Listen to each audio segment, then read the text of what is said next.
Good evening, everyone.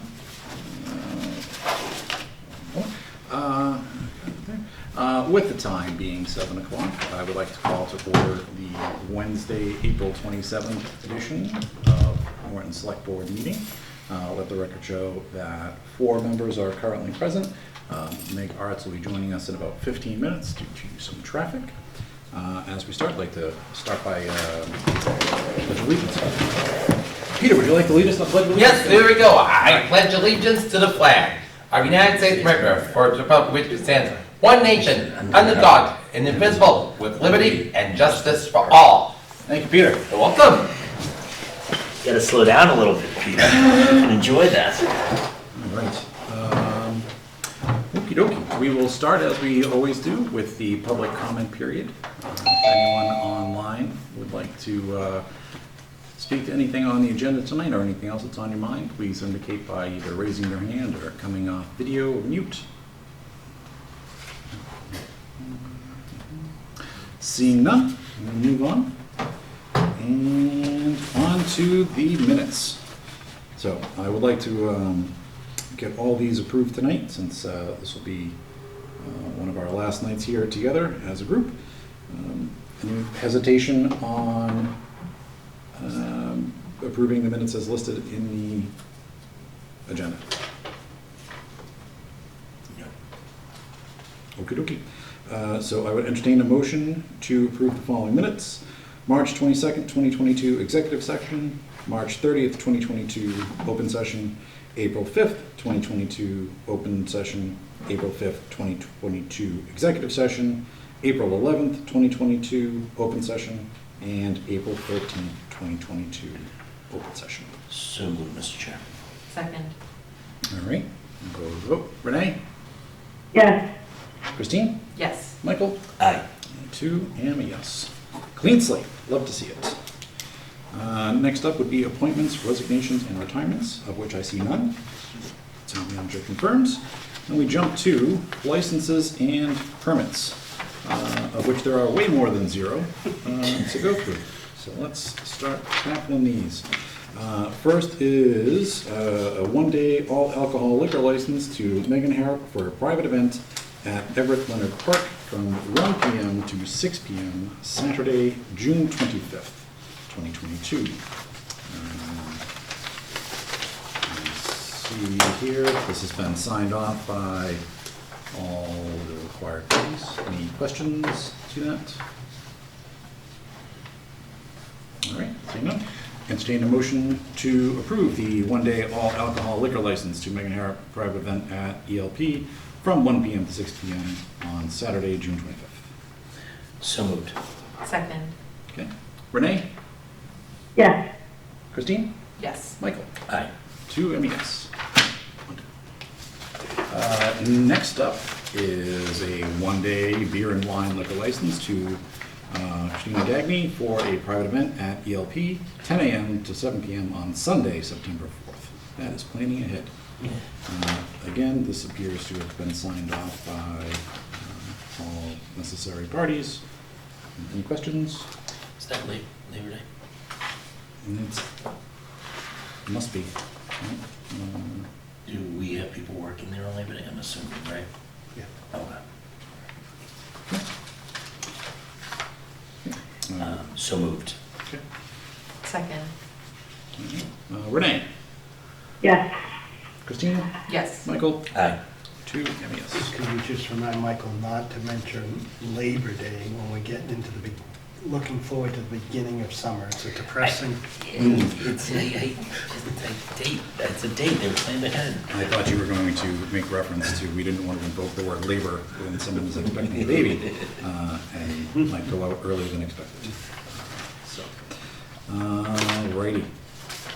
Number 3, another 1-day beer and wine liquor license for Wheaton College, private event at the Haas Concourse of Wheaton College, 7 p.m. to 9 p.m.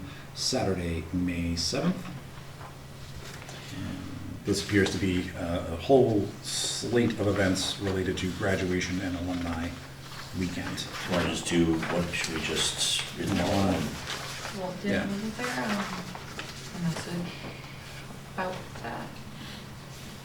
Do we have to approve all these, Mike, or just?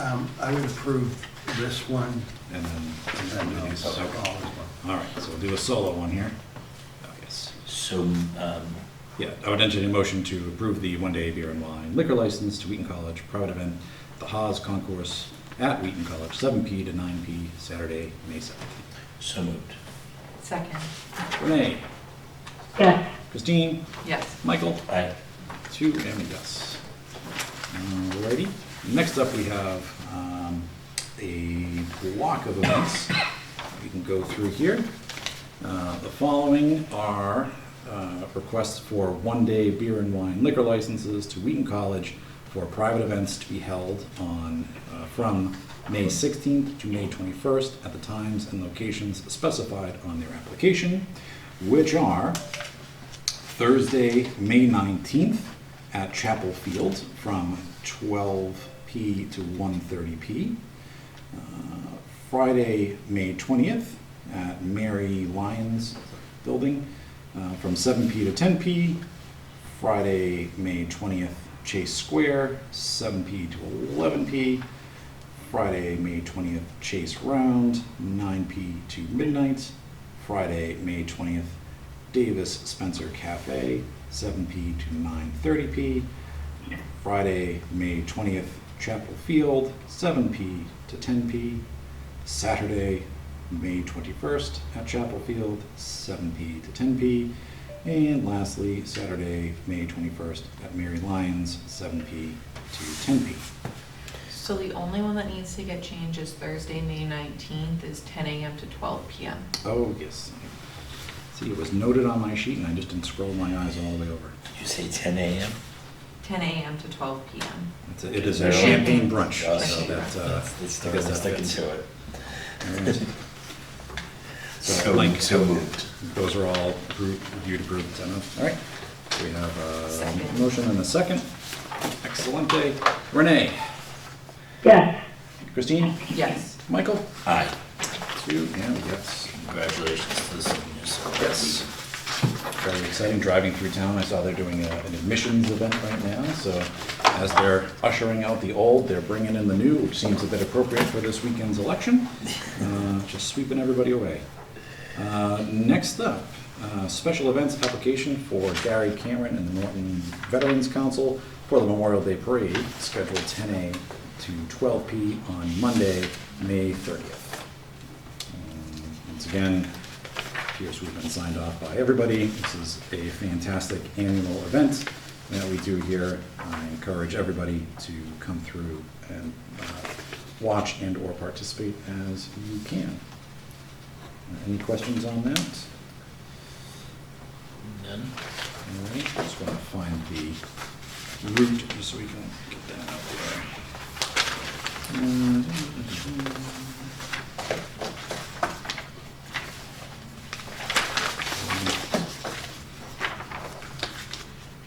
Can we use ARPA funds for new photocopiers, Mike?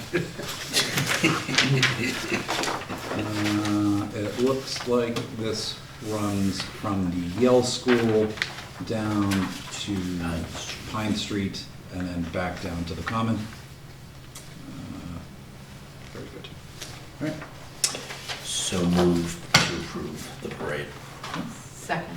All right. Renee, yes, Christine, Yes. Michael, Aye.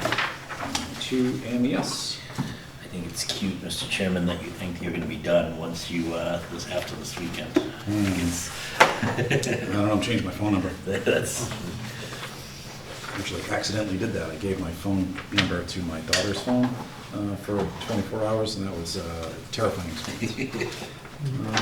All right, last up under licenses is the request of Atia Reed to change the name on her Class 2 license from Atia Reed DBA Two Sons Auto Brokers at 407 Old Colony Road to Two Sons Auto Brokers LLC, same address.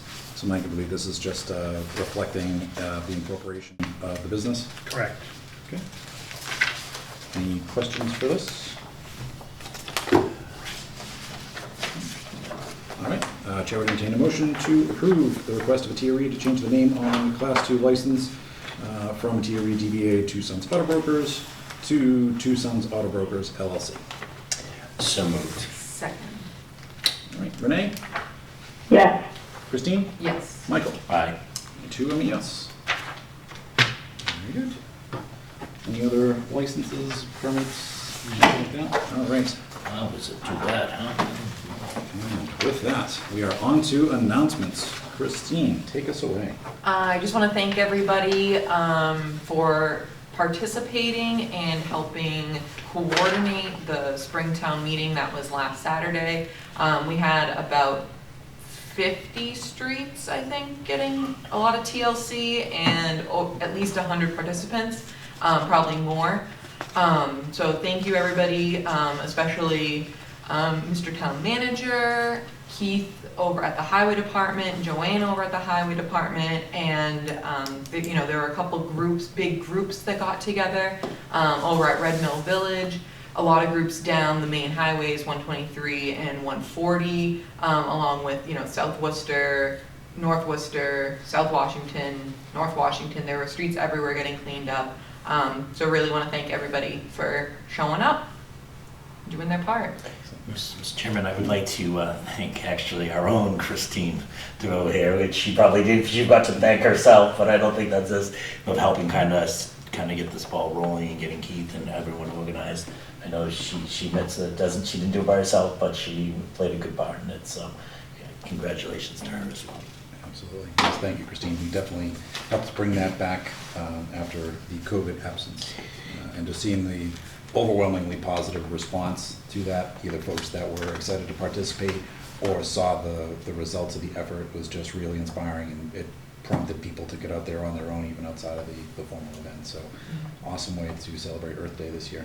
That's right. I saw somebody clean it up and I would love to participate, but next year. We might be trying one in the fall, Peter. Oh my gosh! So we'll see, just keep that in biennial. mind. So, Mr. Chairman, what was the, I was 58. Yes, the Nitti Collection. I heard a rumor that the town manager collected over 100. So unless anyone... I haven't counted mine yet. Why do you still have them? We knew it's coming. Yeah, exactly. That's a better question, Renee, Christine. just get rid of No, I them. have them in a bag. I brought them to Bog Iron, but I never pulled them out. Why? Just throw them away. Renee. Yeah. You know, it's so funny that Renee just I'm didn't gonna keep... recycle. Renee, it's funny that you just didn't keep count in your head. You actually kept them, which is, I find that even funnier. But sure. Well, Michael, with 2 young children, speeding cars, and their excitement and anticipation to grab all the nips possible, there was no way that we were gonna count while we were collecting them. Fair enough, fair enough. Yeah, to quickly bounce off of that, we did get a lot of concerning statements, one of them being speeding cars. So one of the things that we definitely do want to do is get people vests, safety vests, and then possibly cones to put out, like, so they know Oh, smart. where they're going. I will not take credit for this, these are suggestions that other people have said. And then, getting another complaint was like the lack of community, which we were trying to make the Bog Iron the community part of it, but maybe getting like team leads for different sections next time, and then have that person be the coordinator and gather folks, so we'll work on it, we'll get there, but for the first one coming back, I think the town looks kind of sparkly, so. That's awesome. Maybe there've been discussion about sponsors and maybe bright yellow t-shirts or something. Yeah, t-shirts are in the works, we missed the t-shirts. Okay. But yeah, we'll work on that too. That's great. Yeah. Excellent. And then I just have one more announcement, and I don't really know if I have to announce it, but I will anyways. Town election is Saturday. Oh, really? Yeah, I didn't hear anything about it on social In media. case you wanted to stop by, there's a town election Saturday, 8 a.m. to 4 p.m. at the Norton Middle School. Stop on by. If you need an absentee ballot, I think you can still get them from Lucia. I think till Friday. But yeah, reach out to the town clerk if you can't make it on Saturday. Excellent. Thank you very much. And the election is at Norton Middle School from 8 a.m. to 4 p.m. So look forward to seeing a lot of folks turn out for that. It's always a good time. Are you going to do an over and Mr. under? Chairman? 1 second, Kevin. Over under, I think we're somewhere around 1,500. Do you mind with my guess? That's where I think we are. Yeah. let's see if we can blow those projections out of Yes. the water. The turnout for town elections is normally, I don't want to say pathetic, but I will, it's pathetically small. We did a really good job with the federal election. We had Yes. like 11,000 out of 13,000 registered voters participate. I don't think we'll get that much, and if we did, Lucia would probably have a stroke. But if we can, Because figuring she only ordered, that's so many ballots. yes. Kevin? Yeah, I just wanted to say, I was over at Edith Reed on, for the Earth Day event over there. I saw Christine over there. I just wanted to, if I could, thank the Girl Scouts for their volunteering over there. As well as, I know John and Megan Harrop and the Conservation Commission also had some volunteers over there as well. So I just wanted to give them a shout out because I spent most of the day over there and they did a really great job. It was a really nice event. Some families came in and got a tour of the property, and it was just something else that I think the town can leverage more is that property over there for sure. It's really turned into a nice spot. So that's all I wanted to say. Thank you. Thanks, Kevin. Yeah, that's right, there was a Conservation Commission event down there at the same time, which was great. Welcome, Meg. Thanks Thank for you, joining. sorry. Not a problem. Okay, and the last thank you.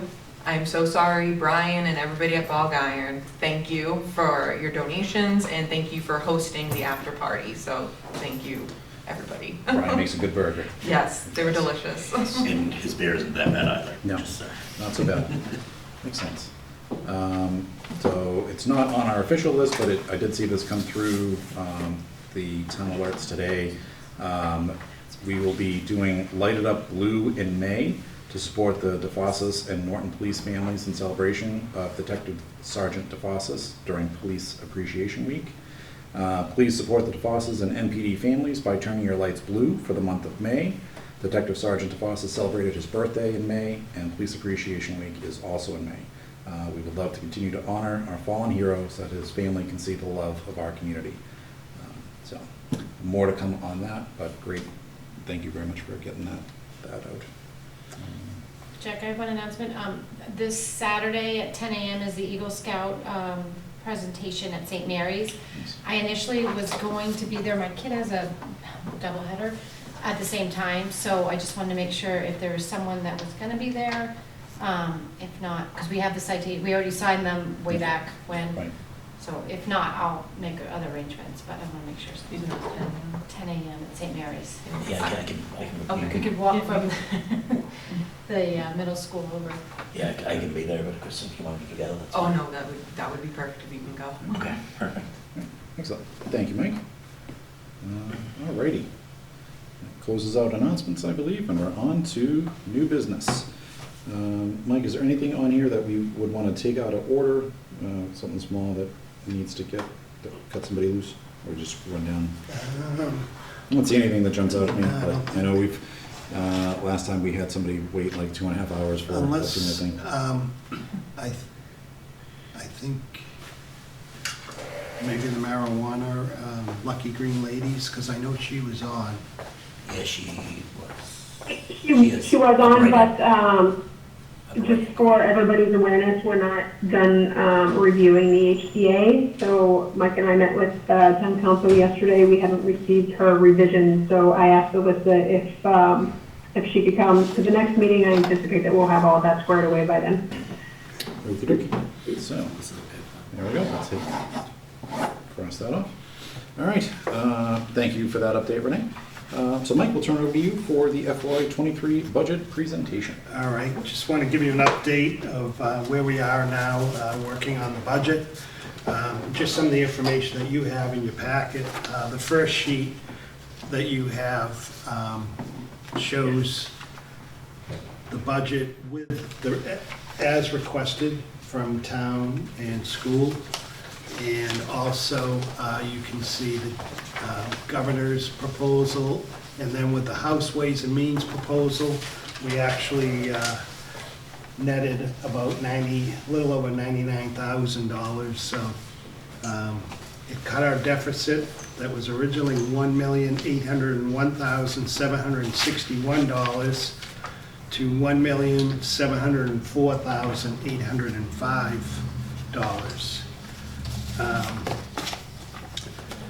And you also have, I believe, this sheet in your packet. So what I've been working on for the budget is budget increases of 2% total. So with that increase of 2% and increasing the amount from free cash from 600 to 700,000, we're still short $216,642. I really don't want to cut any more, so we're looking at revenue to see what we can increase out of revenue, and if possible, we may have to use a little more of the free cash. But, Hey, Mike? Yep. I'm sorry, if I can ask, I have, in the packet, I have the operating revenues and expenditures that shows the deficit of 1.7. Where's the update with the adjusted free cash? Thank you, Renee. I was about to ask You the don't same have that question. one in your We packet? do not have that. Okay, I'll get you that. Yes.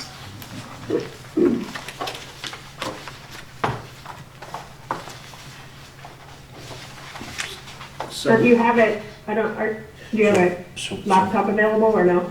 No. Mr. Chairman? So Mike, just for clarification, so we're looking at a shortfall, if, with a 2% increase across the board, we're still looking at a shortfall of $16,642. And what's available in free cash, Mike? Free cash, right now, in free cash, there's $1,995,995. a lot of nines in there. What, say it one more time, 1995. 1,995,995. Okay, And numbers. some of the uses we're anticipating, snow and ice, $137,010, $137,010 to be exact. Then the 700 for the operating budget. The tree services article, 31,000. The other article that Highway has to pick up items on the side of the road, $3,000. Prior year's bills, $2,347.92. Separation expenses, $262,094. And right now, if all the operating budget supplements as originally requested were needed, $428,600. So that would leave us with a balance of $431,943 in free cash. That's not including the 200,000 that was remaining? No. And I'm hoping we don't need the whole 200,000. I hope we can find some money. The separation expenses, Mike, what are those tied to? I don't think I have that with me. I'll get that to you. Let me see. Where did you see that, Jack? Mike had mentioned that, $262,000 in separation expenses.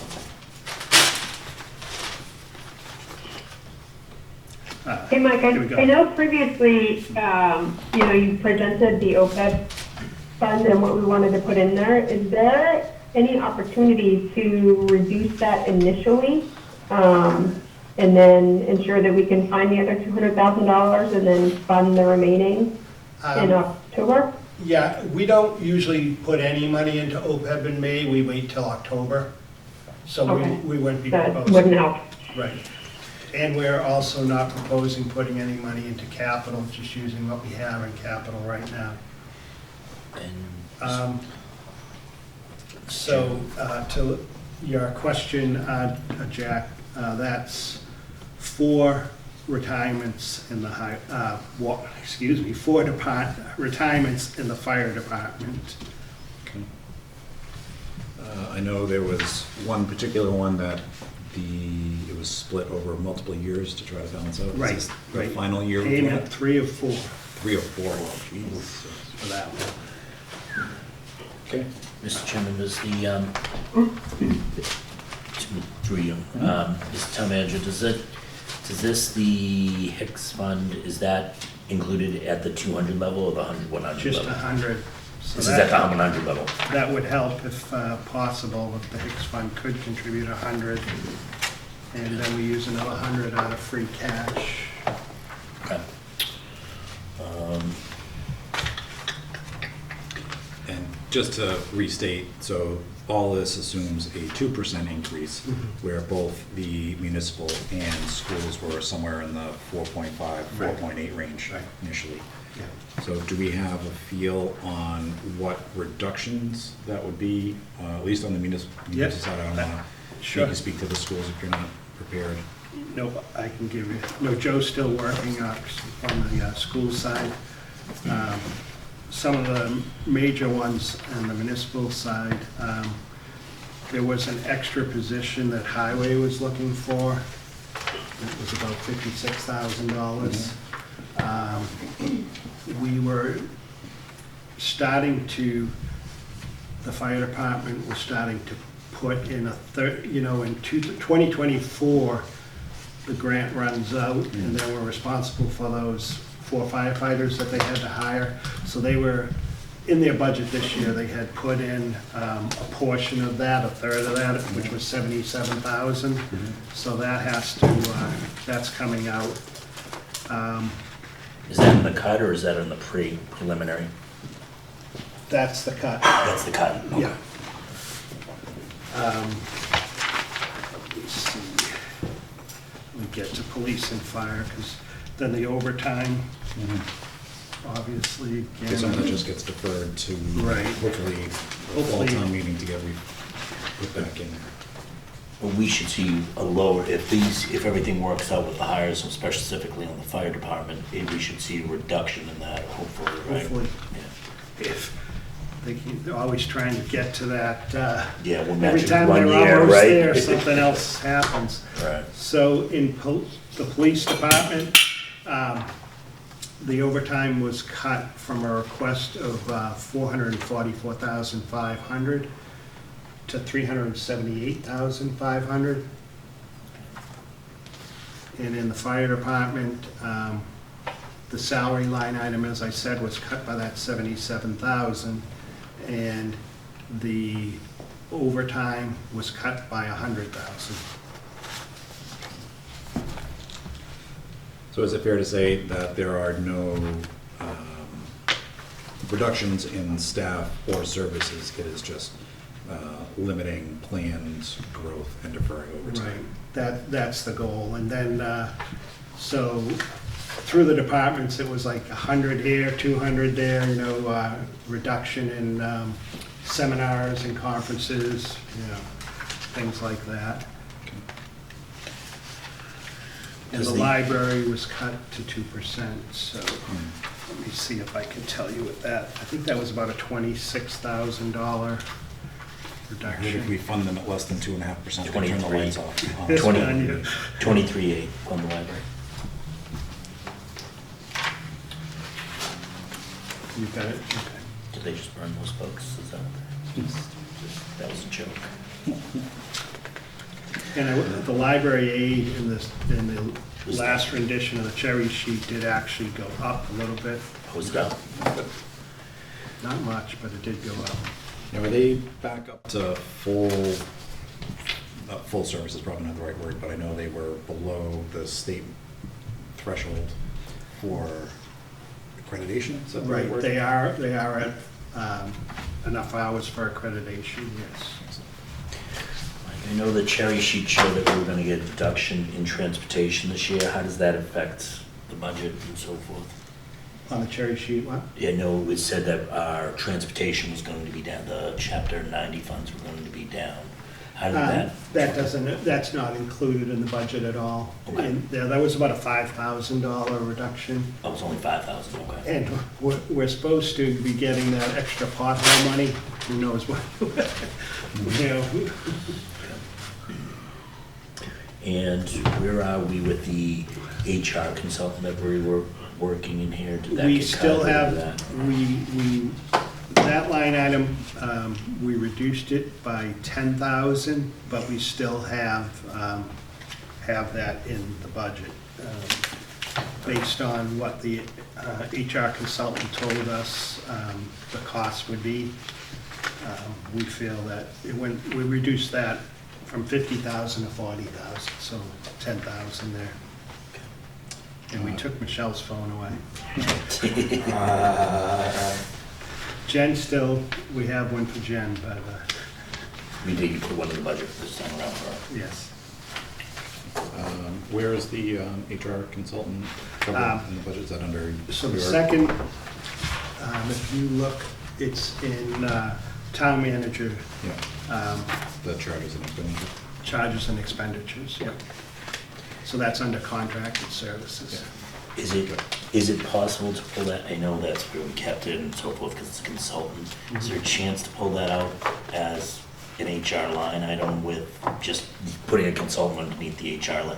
I don't want that to disappear just in the dead of the night, not that we know it's there and we understand that it's there. Is there a way to put it as a, kind of almost as a consultant for HR? HR contracted services. Services, yeah, I would rather see it be, if it's possible to give it its own budget, because I think it's something that we have to really start looking forward to getting, so sooner or later, we're gonna have to fully fund that. So. This year isn't gonna be the year we fully fund it, but it's, it's kind of that wish list that if I saw it, we see it every year as it reminds us that it should be fully funded. And under veterans benefits, the request is 230,000, we reduced that to 220. Obviously, it's a number we have to fund, and we don't know, what it's gonna come in under. FY '21, we only expended 173,000, and FY '20, 203,000, so we just don't know where that's gonna come in. So we reduced that by 10. All right. Just going through just the differences. And also, we were doing the same thing in the COA. Right now, the hours of the outreach counselor have been increased, and we were putting some of those hours, 5 hours a week, back in the budget. So the same thing, when that money runs out, we want to have people be prepared, but we can show them what it would be. The finance committee, I'll show them what it was, but we did have to take that out, and we'll fund it fully from grant money. It sounded like Renee had a question. Renee? I may have been coughing, Jack, I'm sorry. Okay. I'll make sure to mute myself. No, that's fine. So I'll get you this new sheet tomorrow at the 2%. And just to ask that 2%, so on the one that's in front of us, the FY '23 town manager recommendation, 65.177 million, is that the 2%? Or Yes. is that, okay. Yeah. So this is what you're. And to you're the right, trying to do. you can see what was cut from the request. Mr. Chatriya? Yes, sir. Communication Center, we see that the personal services fell off there, obviously, the SEMRAC coming on, there's no other charge. Do we see that in the fall? Do we see additional charges from SEMRAC at all, or anything? No, that's our assessment for the year. That's gonna be 300,000 Yep. a year. Okay. And is that a fixed cost for a certain period of time for a contract, or? Just for this year. Actually, there's 2 communities that are looking to come in, and the hope is that if 2 more communities come in, that hopefully that assessment doesn't go up and may even come down a little bit. Okay. So, if you don't mind, how does that assessment work? Is it just they develop their budget and similar to Southeast Regional, they present it and everyone kicks in? So there's not a lot of influence that we have as a Right. town? Right now, it's Foxborough, Mansfield, Norton, and Easton. It's split evenly among the 4 towns. The call volume is pretty similar in each of the towns, so but we are gonna work on, if we do bring in other towns, how we're gonna split that out. Okay. Yeah, they're capable of 3 more towns, at Yeah. least 3 more towns, yeah. Any other questions on the budget? And any questions you have later, just let me know.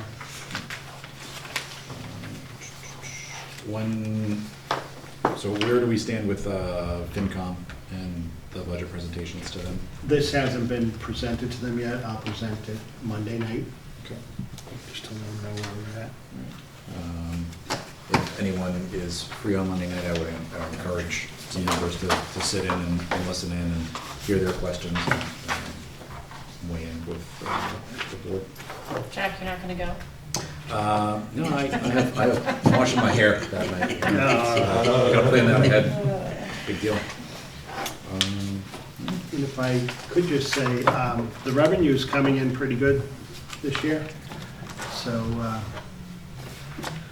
with April, May, and June still to go, we've collected 99.67% of what we anticipated in revenue, so.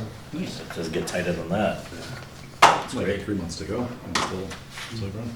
That's great. So that's 99.71% of the year projection, or? Correct. Yeah, good. Nice. Everything's coming up Norton. It's good to see. Surprisingly, auto excise is coming in good. I don't know where people are getting cars, but Does the excise tax get calculated based on the additional dealer markup that's out there? I don't know. That's crazy town. Any other questions for Mike on the budget? Thank you. If you can just share with us after Dr. Valletta is able to assess the impact to their operations. Maybe there's another joint meeting in the future with another super FinCom. You're trying to make that stick. That's gonna work. That's gonna be my one lasting contribution. Christine's calling us, she's like, I we're love gonna it. make it stick. I love it. It's Super. gonna happen. And you have an updated Super fun comment. Super fun. score sheet, so you can see how the FinCom did take up some of the articles on Monday night that you previously had taken up. Great. So we haven't voted on the capital plan yet? That's right. No, you have not. You have that in your packet. Good. I can go over that with you. Yeah, let's do that. You gotta keep pace with those guys. All right. So as I said, we didn't put any more money into capital, and the main reason was we thought we may need the free cash. So we held off until the fall. Everyone agreed on that. It's in this. And so capital's plan that was put forward to the finance committee was $11,500 for Camp Beta 3 Hazard Lodge renovations, $112,000 for the police department, which will allow them to purchase 2 cruisers. It says 3. Right. they- 168 is what Yeah, it they'll has. only be able to get 2 with this. And I know the chief may be getting another one through insurance money that was received, so.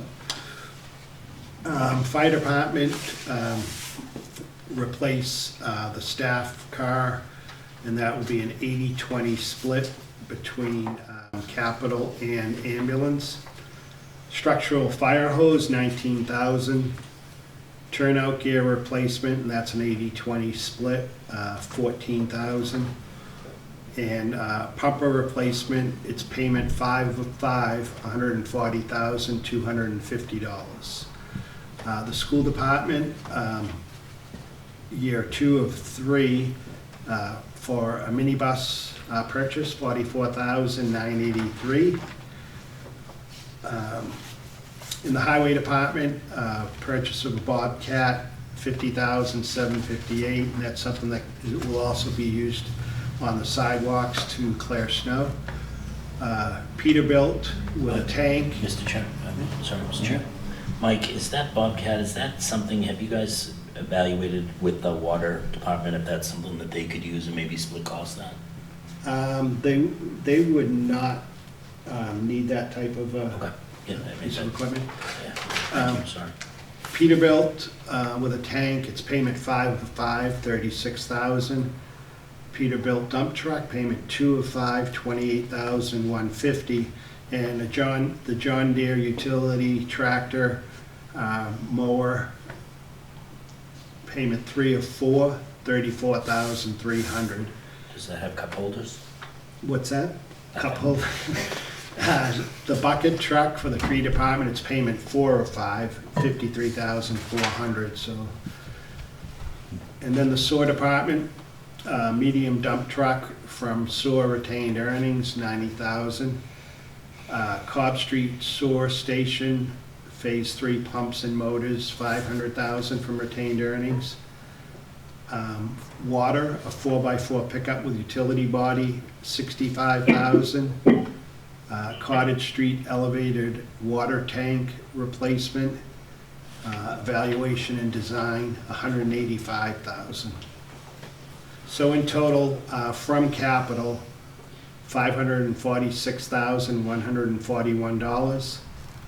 From ambulance reserve, $63,200. From sewer surplus retained earnings, $590,000. And from water surplus retained earnings, $250,000. I have a couple of questions on that, but I'll open it up to the board first. All right, I'll work my way from the bottom.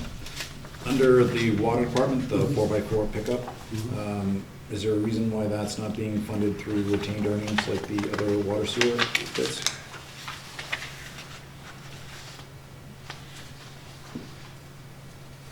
Or is it, actually, I think it is, because the So that total is- is 250K, it's just not tagged as such. Okay, so that is retainers. Excellent. I withdraw my question. Apologies to the water. So under department. 450, water 450, the pickup truck, utility pump is retainer. Excellent, that's good. I'd say they're sitting on a pretty healthy cash pile over there. I need to dip into our piggy bank. Next up, the flooring repairs for the Yale School at 100 grand. Is that the, do you know the details on any of these to a level that you can speak to it? Just a little on that, I know that they were looking into an insurance on that. Okay. And then the new fire protection devices at the middle school. I don't have information on that, but Okay. And then lastly, the district-wide phone system. as capital said, they hope they can fund some of this in the fall. Yep. There's more money, but they just didn't have enough. I see those, and to me, they're linked to life safety. If it's the flooring repairs that I'm thinking of, it's in the gymnasium, which I hear is a bit like the way of Kamigawa. Yeah. But if they're pursuing an insurance claim, that makes sense. Obviously, so I think for me, some additional background on the fire protection devices and the phone system. Having a spouse who's an educator in another district, they have one phone line that's active, so if someone is in the office, people in the classrooms cannot dial out. So I personally would like to hear a bit more about what they're looking to do. If it's a modernization piece, then I agree. Yeah. That seems okay to defer it. Mr. Chairman? Yes, ma'am. Like I know there's been a lot of talk about the Council of Aging, a bus or anything, is it on here and I just didn't see it? No, actually, Or a van, I should say. they've been looking to see what kind of van they want, and the idea would be to buy that out of opera. And shouldn't it be, again, it's almost like the HR thing, shouldn't it be on here, like, and then if it gets funded out of opera, that's even better, but should we make sure we get it onto the capital, even if it's not gonna be happen this year? Yeah, but they just didn't have an idea on what they needed yet, the cost. Thank you, Mr. Chairman. Sure. Any other questions?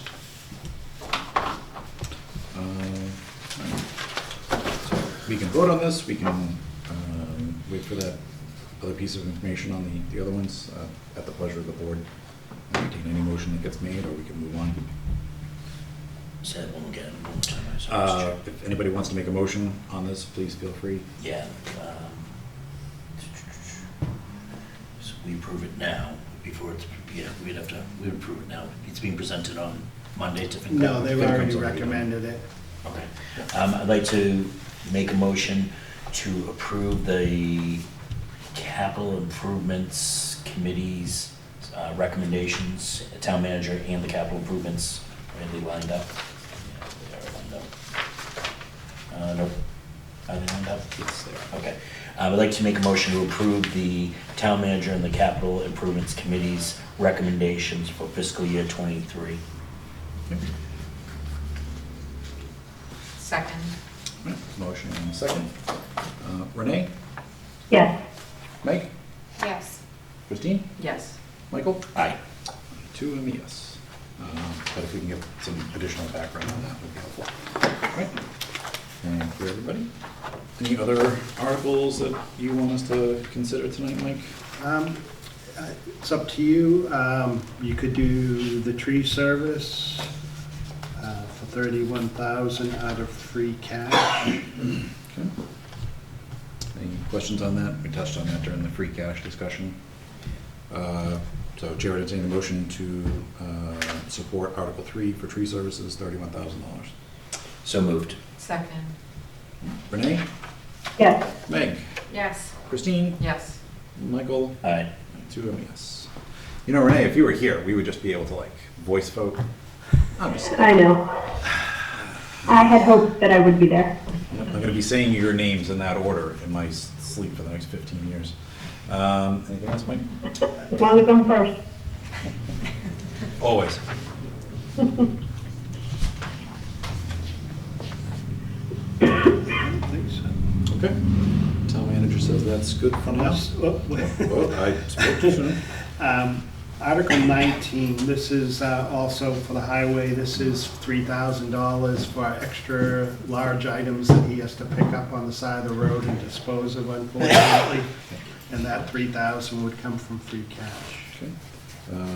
Chair would entertain a motion to support Article 19, collection and disposal of discarded items abandoned along roadways and throughout town that require special handling. So moved. Second. Renee? Yes. Meg? Yes. Christine? Yes. Michael? Aye. 2 and yes. That just angers me. Got people leaving stuff on there? This is, yeah. Yeah. And it's only going to get worse now that they're banning Yep, TVs. mattresses. What? Can't throw away mattress anymore? No, it's, What are you Starting this- supposed to do with it? That's what Starting you this built. fall. If you are like one of my neighbors, you burn it in your backyard. I don't have to, like, I'm trying to get rid of pressure treated wood, and I'm like, what the hell do you do with that? You can't burn it. Well, no one's. And as we talk about it, just to remind people, there is a drop-off area at the highway department. They can, it's not that expensive, you know, it's worth it to be able to go down and pay to drop something off rather than throw it on the side of the road. Are there specific hours for that, Mike? Yeah, I don't know off the top of my head what the hours Yeah. are. I just spoke with Joanne about it, and she gave me the whole pamphlet, so next meeting, they won't be Great. here, but next meeting, Jen, if you could put that on the agenda to just go over what the highway department does, and that way people are aware of it. Yeah, they handed it out during she the. hadn't seen it here today, but we will make note of that. Oh, she's not even here, I'm just talking to nobody then. No, you're not, you're talking. It's late. I'll make a note of it. Note to self. Note to self / Jen. I don't know about you, but I feel significantly more nervous now that our safety blanket's not here. I wasn't prepared for that. Sorry, Jack. All right. So it sounds Oh, like and it's we're... also posted on the website. Excellent. All right, so that's 1 and 2. We're good with the warrants, yeah, for now? Cool. Unless you want to make a recommendation of OPEB and stabilization, my recommendation would be not to put any money into those two articles. Okay. Any discussion on that? If that's your recommendation. Yeah, usually, Do that. yeah, Fall. fall, right, yeah. Yep, so Chair would entertain a motion to support Article 20 OPEB funding and Article 21 stabilization fund at $0 each. So moved. Second. Renee? Yes. Meg? Yes. Christine? Yes. Michael? Aye. 2 and me, yes. Could we also just take them off? I would just move no, not recommend. Not recommend, okay. Yeah, that's what he said when you guys seconded and made that. Yes, that's totally what I said. All right, thank you. That's So I totally, told you. that's totally what you said that I moved. Yep. Safety blanket's gone. Yeah. Just, okay, very good. Thanks. Slowly chipping our way through that. Pretty good. Yeah. All right, next up is, Did we pass the town motto yet? we have No. not had that presented to us yet. Oh, okay. Next meeting. Next meeting, he says. Okay. Next up is for me, an update on the Senior and Community Sports Center schematic design and cost estimate. So at the last PBC meeting, Permanent Building Committee, we had our architect and OPM firm present the schematic design that's been developed, which is the first real design iteration that one sees before you move on and start dealing with some engineering concerns through there. I believe that presentation will be posted on the PBC page. If it's not, it will be. And they were gonna have a meeting today at the senior center, but it was canceled and rescheduled for next week, so. Okay, excellent. So the good news is that per what we heard that night, the project is on budget. So it is tracking right there. There was a brief blip with the, was it the land purchase, Mike, that you helped them account for today? So I'm happy to answer any questions that are on this one. Next up is the town hall on May 9th, I think is when we're meeting on that. And we'll see the schematic design and the cost estimate on there.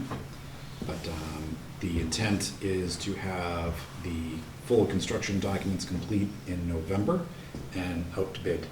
So So November. could be shovel in the ground early 2023. And it's not on here, but speaking of shovel in the ground, the award was made for the athletic field complex.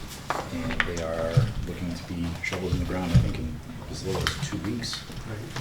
And they're hoping to be done completely October of this year. So that is shooting out the gate pretty quickly. And again, that came in, I think the bid came in close to budget, correct? Yeah, it was just a little under, so they were able to add 3 alternates back, I think. Okay. I'm not sure what they are. Mr. Chair? Yes.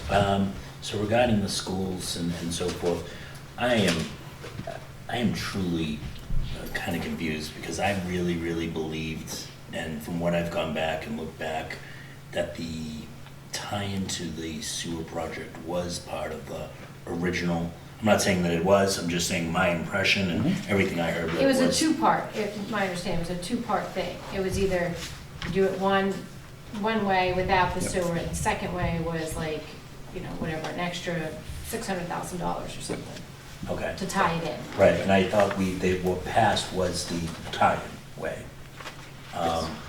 Yes. That is what passed. So my recollection is the same as you, that, and Meg's as well, the primary debt exclusion article had that included in the budget.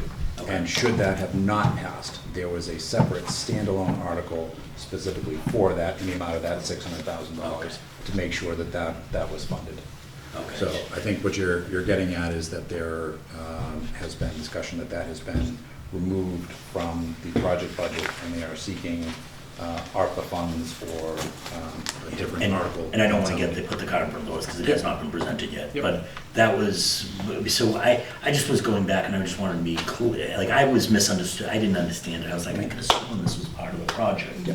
So I know that the school had said they weren't going to come back to us because they were committed to that being this. So I just wanted to kind of have an open discussion. So now I'm a little clearer, so. So I think we all understand the same thing. I would invite the school committee who presented that final budget to speak to that.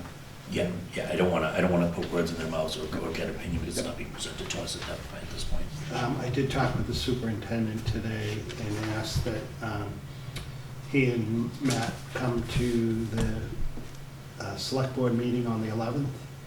And they also are looking for some other money from ARPA for some asbestos removal, so they're gonna come and talk about those then. Scaring us with asbestos and then talking jump right to track field. That's what.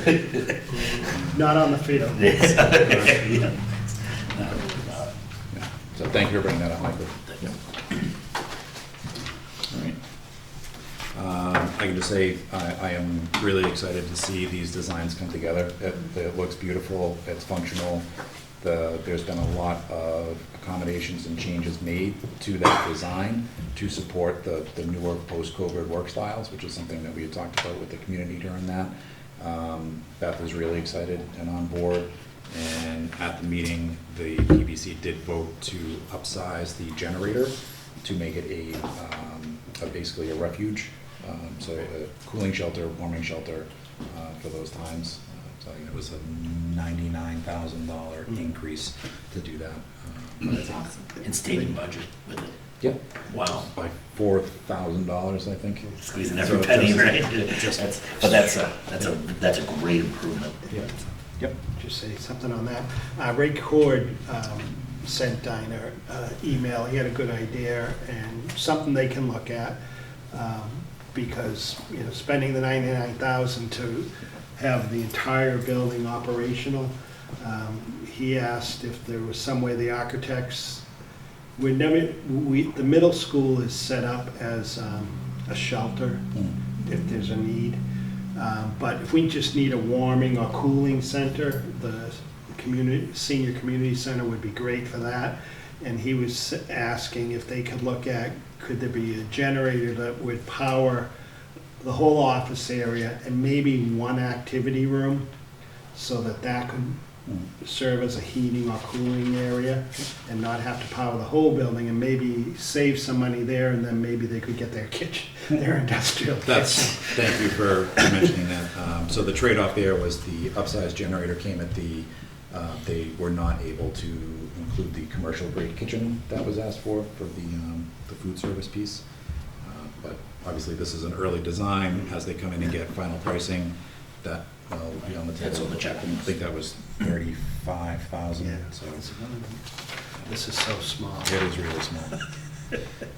So somewhere in that $35,000 to $40,000 range would be great if it gets added back in. But, Do you know if it Mr. Chair, do you know if it increases? So because we're not doing it when we're first building it, does it go from $35,000 when we first build it to 70? Does it double? Do you know? my experience, just in my professional life, yes, it would. The cost to do it after the fact, more modifications to go in there. That's All right. So if there's no other questions on that. For the board's information, as I depart, I have been serving as the sort of liaison between the select board and the PBC. So at one of your future meetings, I would encourage you to select someone else to fill in that role.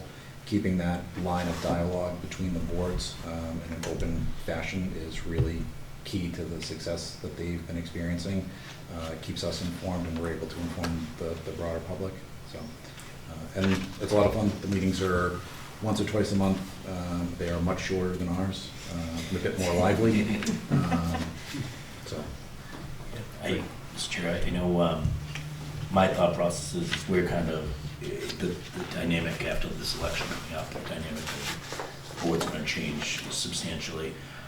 One of my hopes with my recommendations and whoever the next chair would be to see if you might stay on for a little while as we transition ourselves and try and figure that out. And I'm not sure how the other rest of the committee would feel about that, but I know I'm not even sure if that's an option with you, because I know, and as your wife is probably giving me dagger eyes as she's watching tonight's meeting, which I know she's not.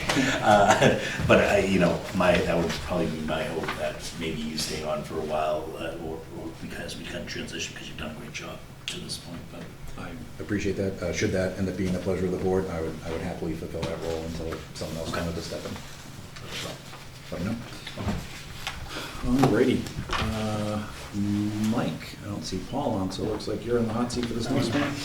I think your question was, there's a form that we had to fill out that Paul presented. This concerns the requirement that we establish a multifamily zone by right. I believe it's 6 units per acre, because we're considered an MBTA community. And in order to receive certain grant funds, unless you do provide this zone, you won't be able to apply for the grants. So we were required just to submit a form stating that we understand it has to be done, and we told them that we do need technical assistance to draft such a multifamily zone and technical assistance to calculate the multifamily capacity, and that was sent to them already, so they have that, and we met the first requirement. And then in the fall, we'd have to look at if this is something that the town wants to pass at a town meeting and establish such a zone. Yeah, so that's important to point out. The town, ultimately, as with any zoning changes, that they do need to be approved at town meeting by residents. The carrot and the stick approach is more stick this time, and that if we do not adopt that, to your point, we miss out on some grant opportunities. So. Wasn't Mr. Chair, through you, Mr. Town Manager, wasn't the eligibility of the grants, well, we will always be eligible, are not likely because of just the way that we're a town that touches the MBTA, right? So there isn't much upside on this. I know there's been some talk on this. I mean, that's something we have to analyze when we study the whole thing, and what the impact of the zones would be, and what is the benefit of the grants, which grants would we be able to get, and how likely are we to get some of those. So I will say this has become a hot topic of late as some of these deadlines come through. So my advice would be for those involved to keep a close eye on it and keep that communication flowing. Unfortunately, this is the state basically forcing the hand of 153 communities in town or in the state that fall under the adjacent community piece. It'll be interesting work for all those people that volunteer to be on the planning board. Yes. Oh, wait, did anyone volunteer? Not yet. Let this be our bi-weekly plug. If you're interested at all on the planning board, please contact Lucia Longhurst to understand how to be a write-in candidate for that, as there are 3 uncontested seats up on this Saturday's election, and potentially a 4th. So, fun times. And Paul was working on getting us an answer from town council about planning board and quorum should 4 seats be So it's on special permits only. They can do regular business, but on special permits they cannot, correct?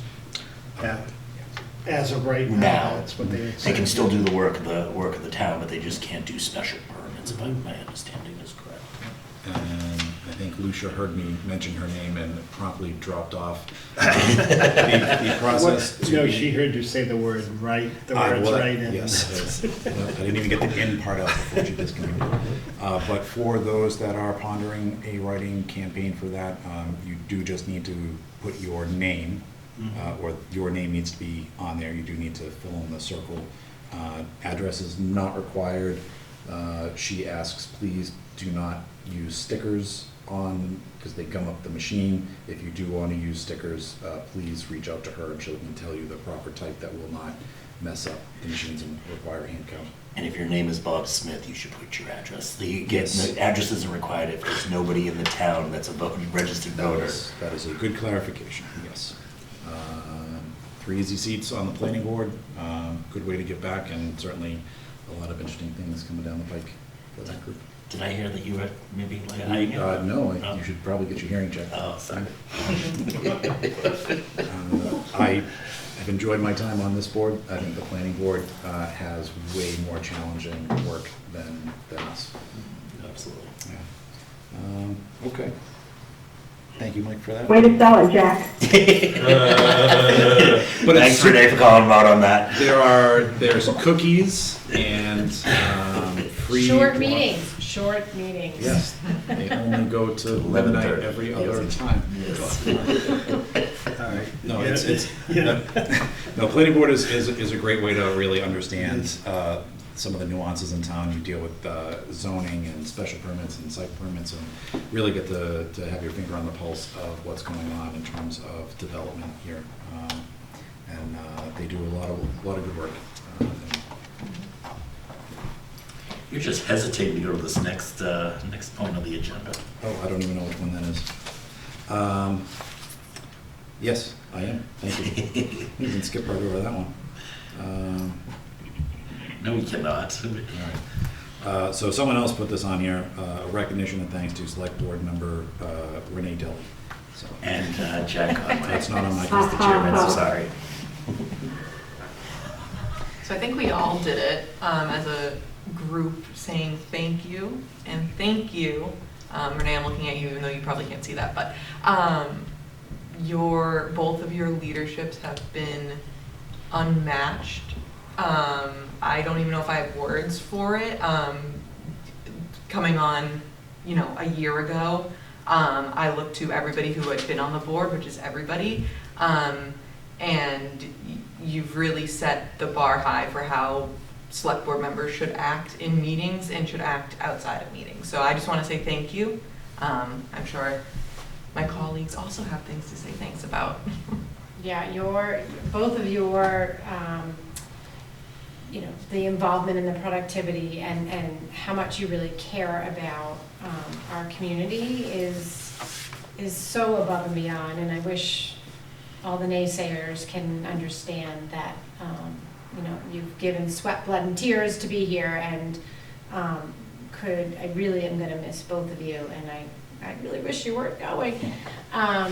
But I know that you're both just an earshot away, and I look forward to continuing our relationships, and eventually we can now go get a drink somewhere, because we're not going to break any open meeting law. So I welcome that as well. But thank you both, and I wish we had more time together. But I know this won't be the end. So Meg, that leads into my motion to expand the board to 7. To both of you, thank you very, very much. You both have helped me as I'm almost going on my 3rd year here. You guys have helped me kind of transition, and you guys have been, as both Christine and Meg said, models and committed to this,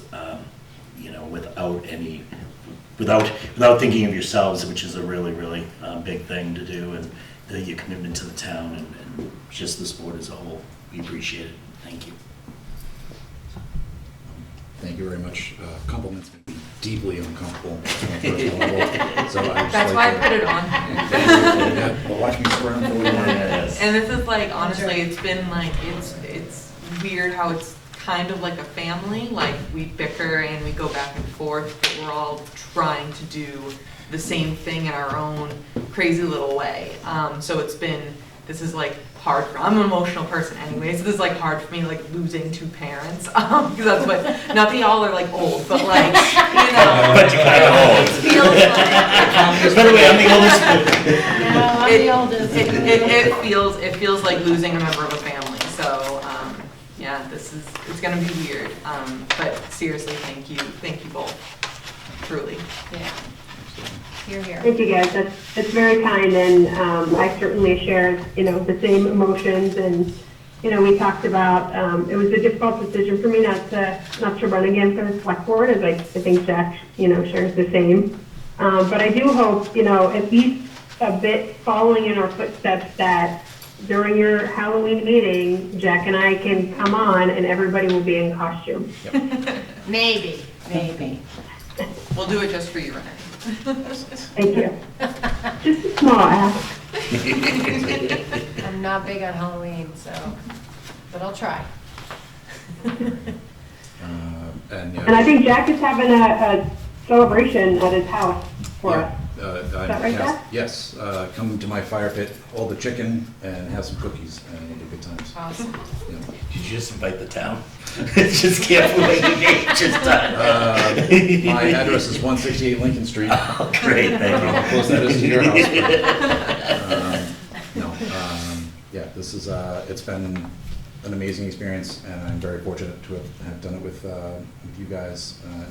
It does feel like a family. I think we all really work well together, and it's amazing to think of just the evolution and turnover in this board alone in the last 3 years is it's 100% and soon to be 140. So I know we're leaving in good hands with you guys, and you'll bring up the next generation along. And I'm not dying. I'm just going to go sit in my backyard with beer and chicken. So you know how to find me, and always here as a resource to you guys. Peter. Yes, Renee and Jack, thank you for your service on the Mountain Select Board, and you made the Select Board meetings a whole lot of fun, thanks to yours truly, and I'm gonna miss you, Renee and Jack, and you're gonna be missed, Renee and Jack, and we will still keep touch on social media, and you still keep the rest of the social media for the meetings for my Facebook pages, right? Absolutely, Peter. Thank you. Thank you, Peter. That's right. Thank you, Peter. Thank you, love you, Renee and Jack. Thank you. All right. I'm uncomfortable enough. We can move on to old business. And Renee, you get to talk for a little bit about the process for available liquor licenses. I do. Thank you, Jack. So we talked a few, it may have been early March, so several weeks ago with town council in respect to the liquor review process. So this is an item on the warrant as well. Mike, I do have a question for you on that too. Once we go through the actual liquor license review committee steps, I just want to revisit the article language with you. But so based on what town council had advised, essentially, what we wanted to do and what we've talked about over the past several months, right, is put in place an independent review process. We had agreed that we would follow what the EDC did in respect to the marijuana retail subcommittee. So I worked with members of the EDC who really did most of the work, and then took the advice from town council and put together a process. So what I'd like to do is just review the process. There are some areas still that need to be confirmed by town council, and they really will need to take a look at this from beginning to end to make sure that it's in sync in what we want to do and that it covers us from each angle. And if you remember, so just to step back a second on this process as defined in the overall process would be required for any open liquor license, anybody who wanted a liquor license, whether there were one applicant or multiple. So it would allow the review committee to do the evaluation, present a recommendation to the board, and then the board to award a license or choose not to award a license. The time limits that are defined through the ABCC wouldn't take effect. The way that this was designed is that the completed application would be considered upon receipt of the recommendation from the review committee to the select board. So at that point, that's when the clock would start ticking. And I think it's like a 30-day process from when the application is completed and provided to the board and when the board has to make a final decision.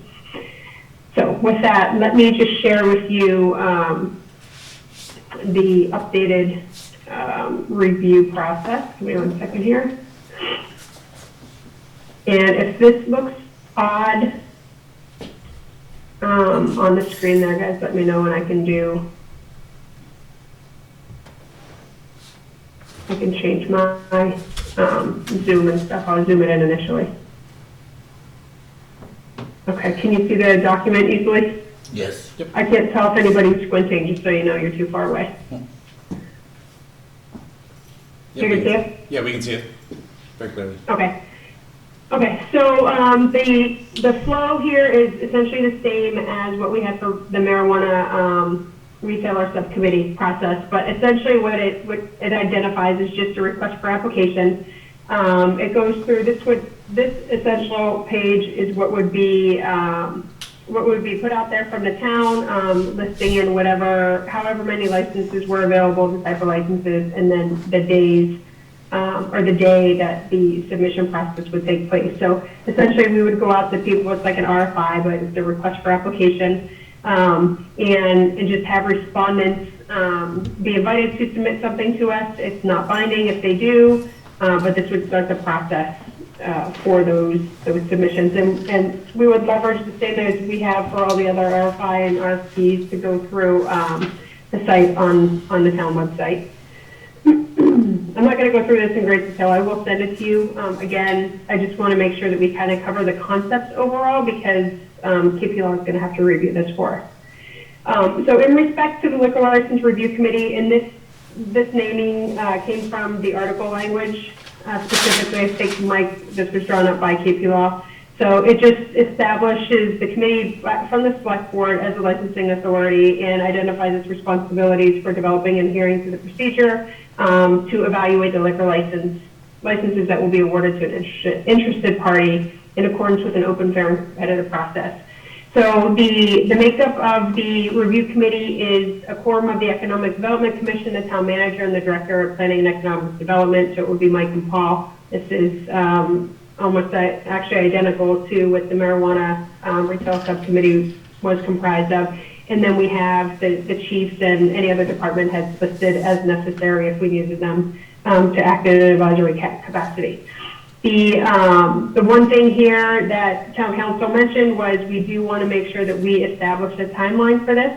I think when we went through the process for the marijuana establishments, it may have taken like 3 or 4 months. It was a pretty long process. So this, I initially had 30 days in here, but then the way that the meeting schedules go and potential holidays, I added in a little buffer here so that it allows the review committee some extra time. Because not only will it account for the evaluation, but then there's also a process afterwards in which a report's going to have to be provided to the Select Board as well as any sort of favorable recommendations. And then I did list in here, and we can change this, but the recommendations would be presented at the next available board meeting. So if the board wanted something or more flexibility in that, we just need to change that language there. The other thing you'll see throughout here is peppered, just noting that we reserve the right to reject any application that's incomplete or less advantageous in the ranking, and that nothing here is binding. So just general information there. And then it goes into the submission requirements. Again, it's really in line with what was before, that the applicants are going to give us 5 hard copies, an electronic copy as well. That'll be delivered to Mike, and then it'll be opened up at the end of the submission process. We require a cover letter, the application. The application process is pretty different. The ABCC has some detailed forms to fill out that covers many of the areas that we had outlined separately, such as financial officers. What else is in there? Location, type of floor plan, things like that. So essentially, it just refers to the application that's available on the Mass.gov website, as well as the forms that they require. And then the only thing that I identified here is just if they don't actually document the proposed address or a parcel ID clearly, that they need to put it on here. Otherwise, everything else that we previously captured through the other process is captured already in the ABCC application process. And then it just talks about some of these items for management and operations profile. These are a little bit beyond what is out online for the application process. So it just focuses on the business plan, their timelines to commence operations, and then some policy and procedures that were identified previously. And things like traffic pattern and parking, those always seem to be items that the community is concerned with, especially depending upon the area. Like I know I've had people mention the current location of Norton Liquors as well as the Quick Stop. They're very dangerous to get into and particularly out of. So I think, location is definitely a criteria that the review committee needs to consider and rank. And then a little bit more detail on the individuals here under item D, the individuals who are named on the ABCP application, and then I just identified what those specific sections were. Some details on the variety or specialty products they might have, and then their plans for positive community benefits. The next section just outlines the review process. So again, once the submissions are accepted, what we would anticipate, and Paul did this previously, is he would go through the documentation, make sure that they kind of, met all the check boxes. If there was anything that was missing, have a reach out to them to see if they can fill that gap and make sure that all the applications are complete and in good order before we start the review process. Then once the screening process happens, it really is just to go through, assign rankings where we would need to, make sure that they met the necessary criteria, and then identify which is the best proposal for the town. There is under the selection process here, it just mentioned, the information that's provided. One of the things that we do have to, Mike, and this is something I'll put a comment on here for KP Law, in the ABCC documentation, they do ask for social security numbers and some other confidential information. So we may want to change this public record portion here to say, if we can, that type of confidential information wouldn't be subject for public inspection. We'll have to just identify that, because this wasn't really part of, the social security numbers specifically weren't part of the previous process, but I did see it in the application form online. And then the last section just identifies the review criteria. So if you remember the conversation from Greg when he was on, he went through a list of items that we would potentially want to evaluate against all of the applicants. So I just documented those here, starting with the nature of the business, the reputation and experience, number of licenses that they already have, the location, which is pretty critical, and then things that would benefit the town, potential for job creation, number of employees, ability to contribute to the town, plans for positive community benefits, and then a little bit of detail on their viability, I would say, for business, market, financial, and then their management and operations. So I did put an item down here too, because depending upon, things that might be going on in a town, there might be other criteria that we would want to consider for evaluation too. So if either the select board or the review committee wanted to add anything in, this gives them the ability to do that in the overall evaluation process. So I don't think it's, the process isn't too complicated. It has some timelines definitely attached to it with the request for the applications, as well as the review process, and then the turnover to the board, at which point the state requirements would kick in.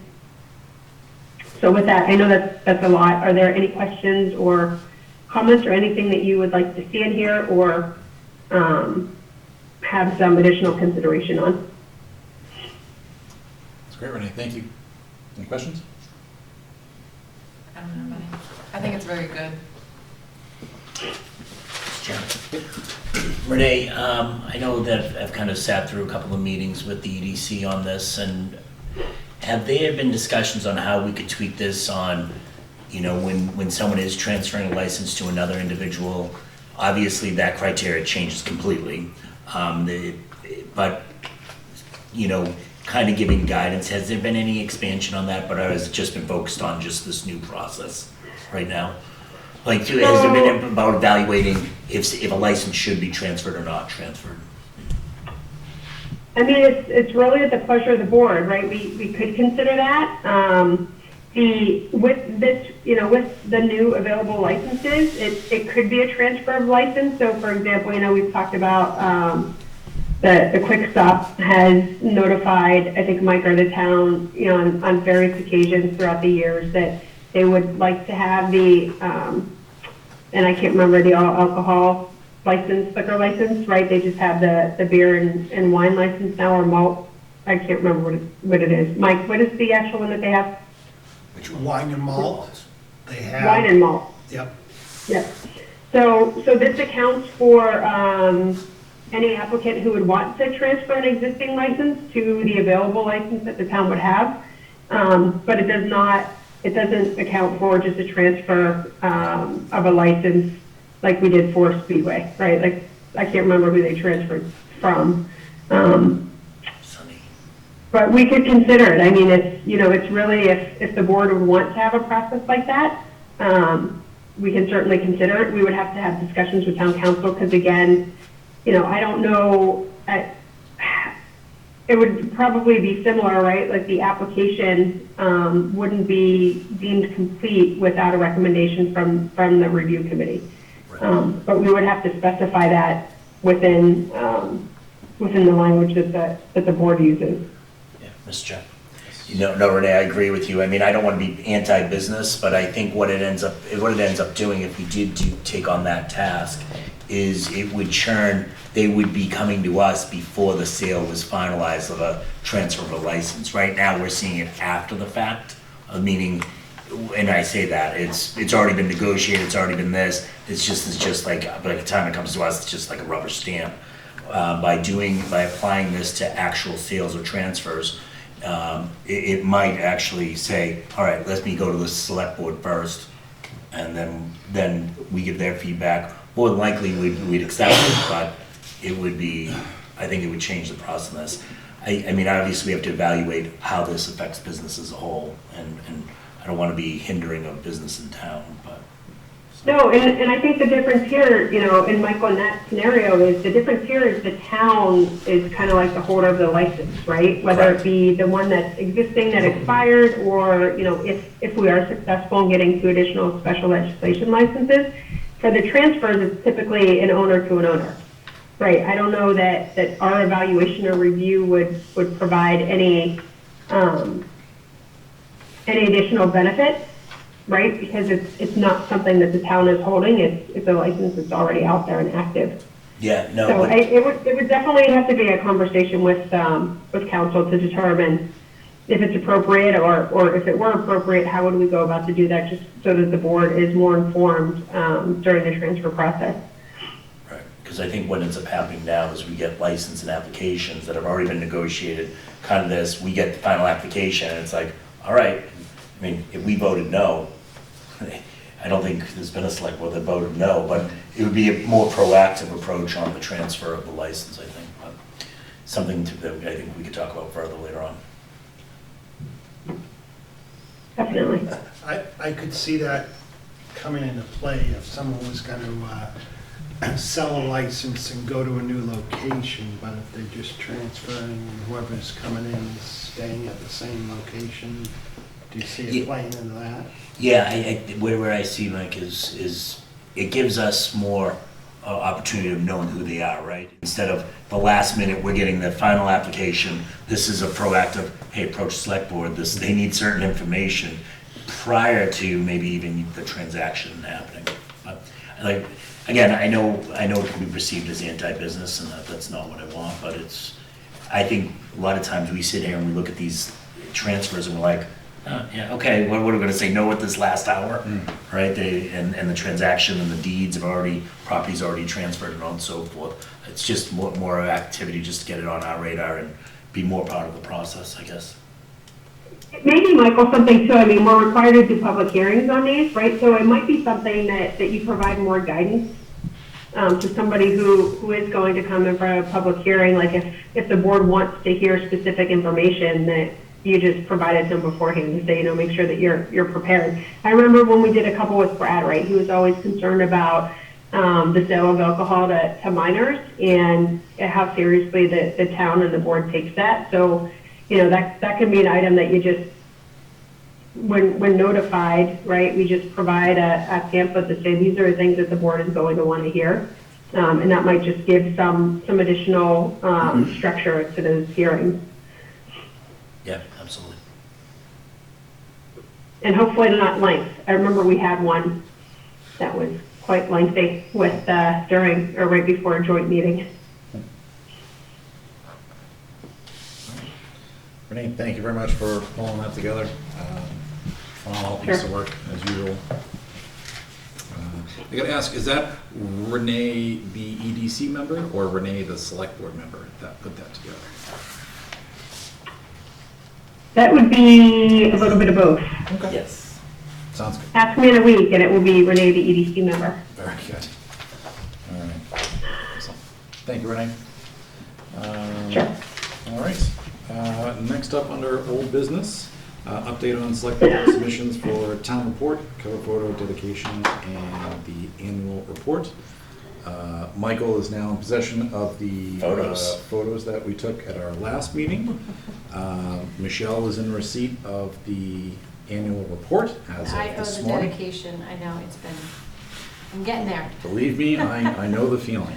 It's just, it's one of those things, it's like all of a sudden, every time I sit down to do it, something comes up, but it'll get done ASAP. Sounds good. Swear. All right. You know, I just heard Jack too. Good luck to y'all. That was my piece.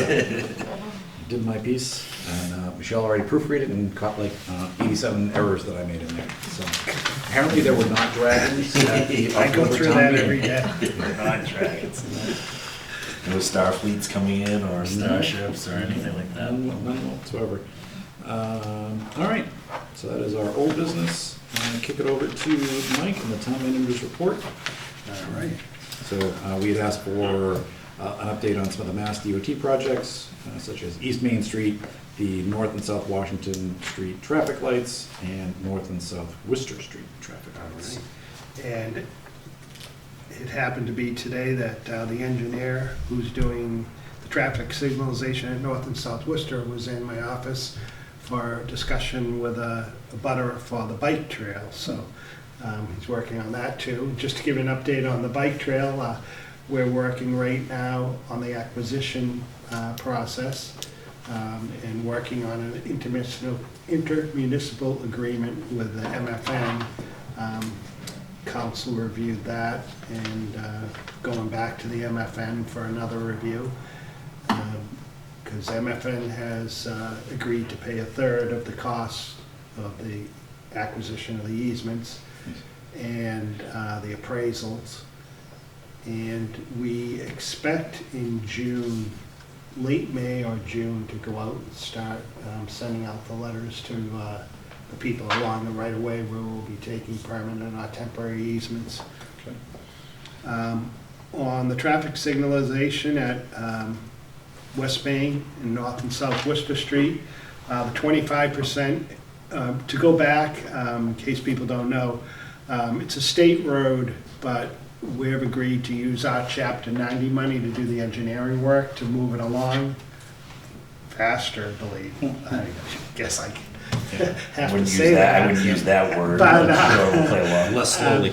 Yeah, less slowly. So we're using our Chapter 90 money to pay for the engineering to get it on the tip of it a little quicker. So it's 25% submission is complete, and MassDOT has completed their review. Now MassDOT is going to get together with all their various engineers they have to review all the comments and have a common resolution meeting, and they're going to be holding that on May 20th. After the resolution meeting, there'll be a meeting on site with the district, highway districts, utility and people sometime in June. And after the site utility meeting's completed, then there'll be a design public hearing will be scheduled, probably in August. And right now, the hope is that it gets on the tip for funding in 2025. But that, Mr. Town Manager, Yeah. sorry. Yeah, of course.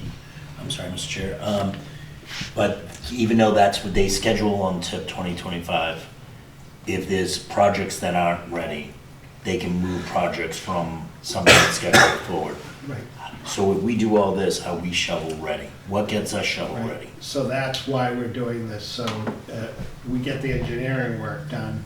If there's projects that come in under or projects that aren't ready, and they can move something else up, this could be slotted in quicker than that. So I think Michael's question was, are we doing everything we can to take advantage of that? Right, opportunity? that's why we're doing this, yep. All right. And on the East Main Street project, I did reach out to the engineer to ask what's going on, because I know they're doing the exact same thing on Route 139 in Holbrook that I live off of, and they started March 1st.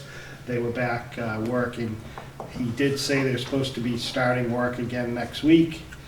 The traffic signalization at North and South Worcester Street, that can't be done until Verizon finishes their work, and we all want that done to get rid of that pole.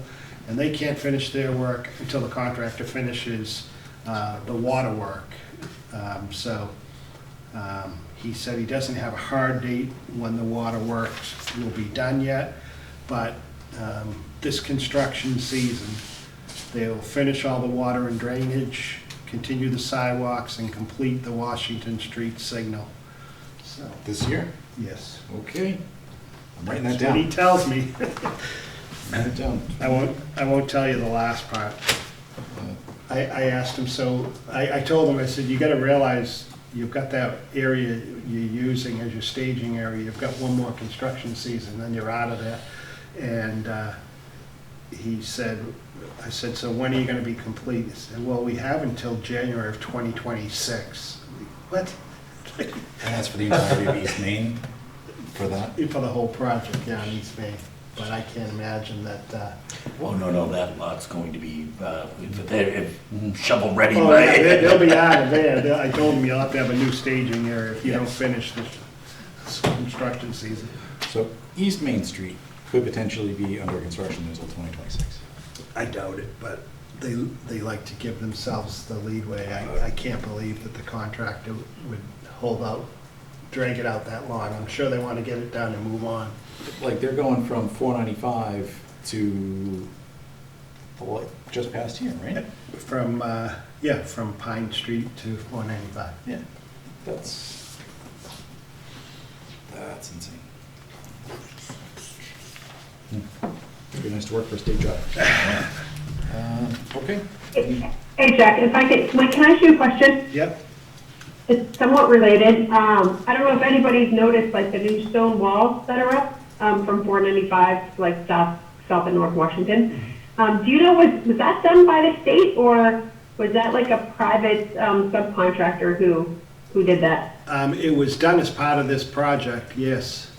Okay. What's interesting, it came up during the discussion on the bike trail, the state will not do that anymore. If a stone wall is within a layout, they just take them down, and it's up to the owner to do it.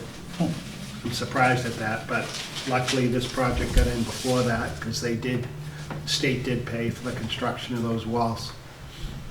I'm surprised by that too. Does that mean that we need to consider potentially paying more money for any sort of property that would need to be taken?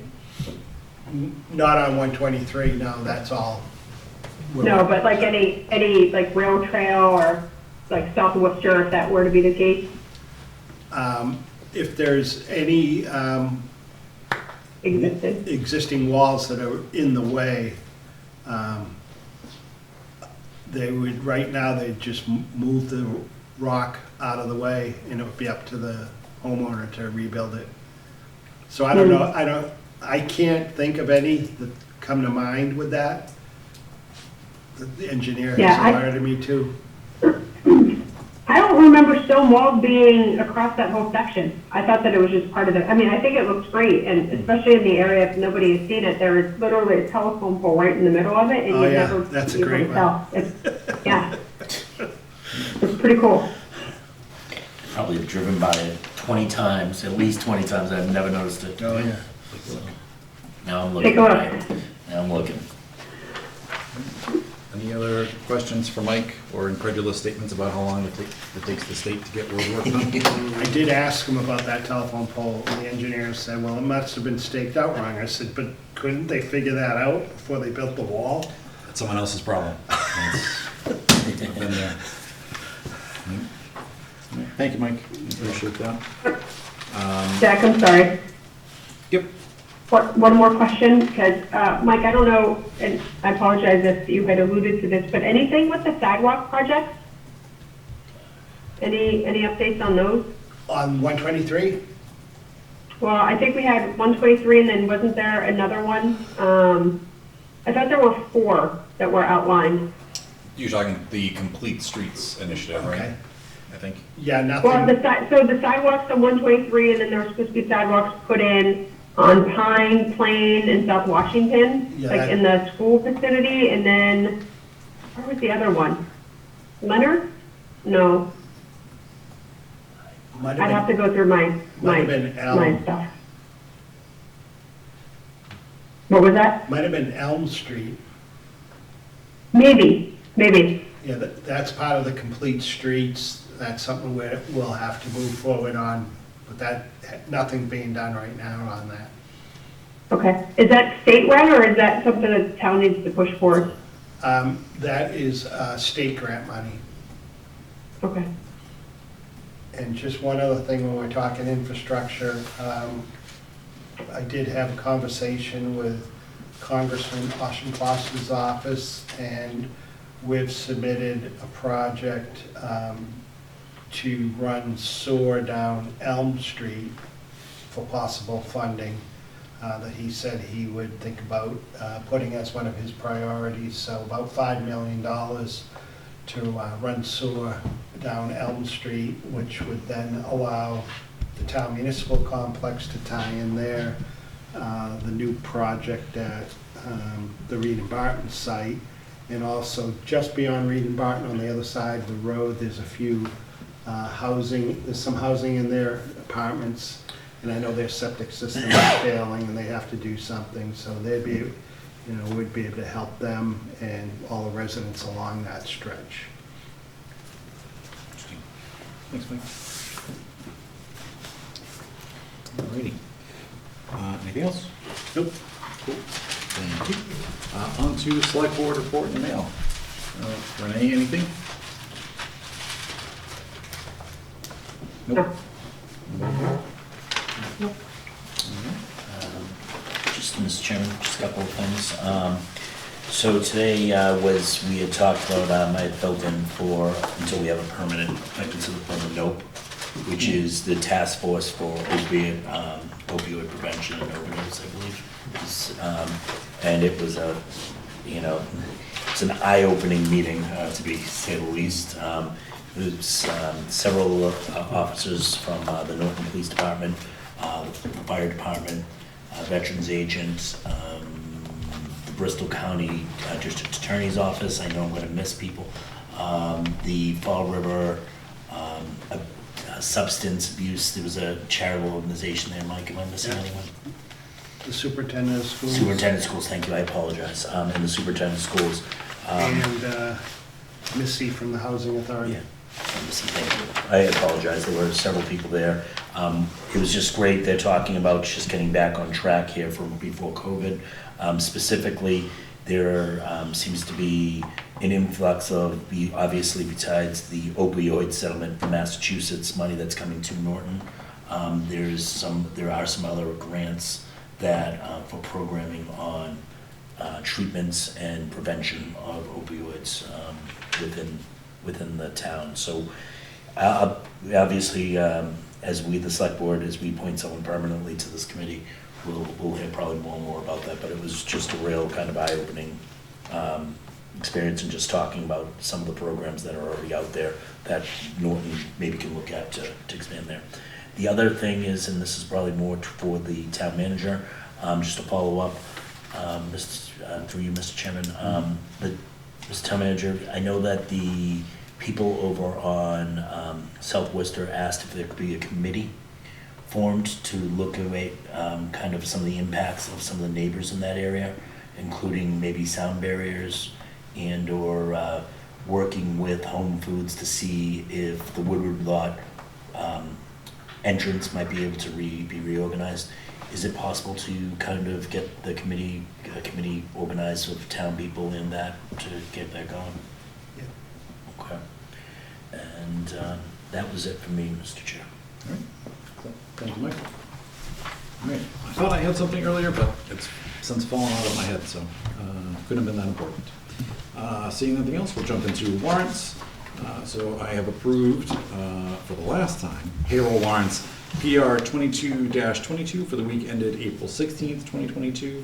Warrant dated April 21st, 2022, in the amount of $1,535,811.20, as well as invoice warrants AP 22-43 dated April 21, 2022, in the amount of $1,205,622.70, and invoice warrant AP 22-44 dated April 28, 2022, in the amount of $270,801.08.